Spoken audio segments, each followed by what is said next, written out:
Bienvenue sur votre abonnement. Pour ce mois-ci, on est parti pour Chinon. Donc vous avez vu la petite intervention de Nicolas Grosbois, un vigneron qui mérite d'être connu de par son humour et de par les vins qu'il procure. Une fois n'est pas coutume, on va commencer par l'abonnement de 3 bouteilles. Donc on va commencer par le bœuf alé, la dégustation, de manière à faire à partir du vin le plus âgé jusqu'au plus jeune, d'accord, pour simplement respecter les arômes en bouche.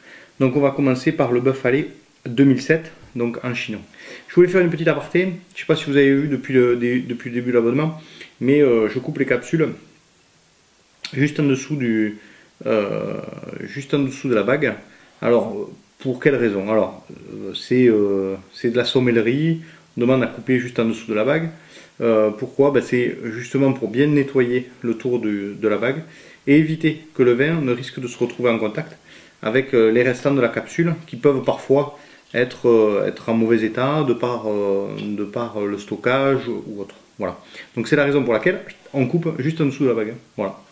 Donc on va attaquer tout de suite parce que là je suppose que vous avez les papilles qui ne demandent qu'à commencer à déguster.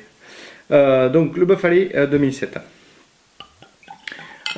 Donc pour tous les vins qu'on va déguster aujourd'hui, c'est du Cabernet Franc, 100% Cabernet Franc pour tous. Donc ce qui va différer entre les différents vins, c'est le millésime bien entendu, puisque 2007, 2009 et 2010.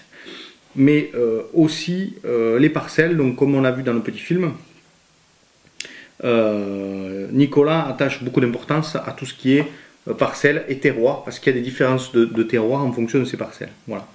Donc sur le bœuf alé 2007,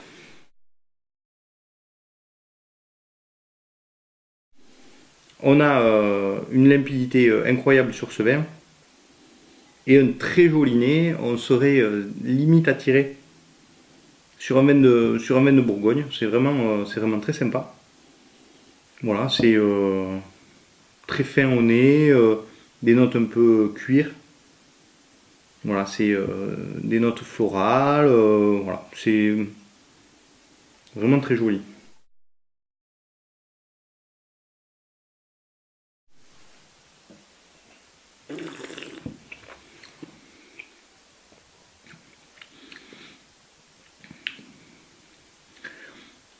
La bouche, on a quelque chose de très limpide, très soyeux. Voilà, pas du tout agressif.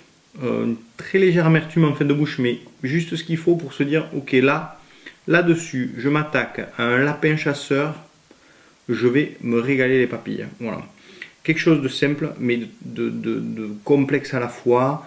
Voilà, c'est très joli, moi j'aime beaucoup. On est dans un très joli Cabernet Franc, avec de très jolis arômes et une bouche délicieuse. Régalez-vous.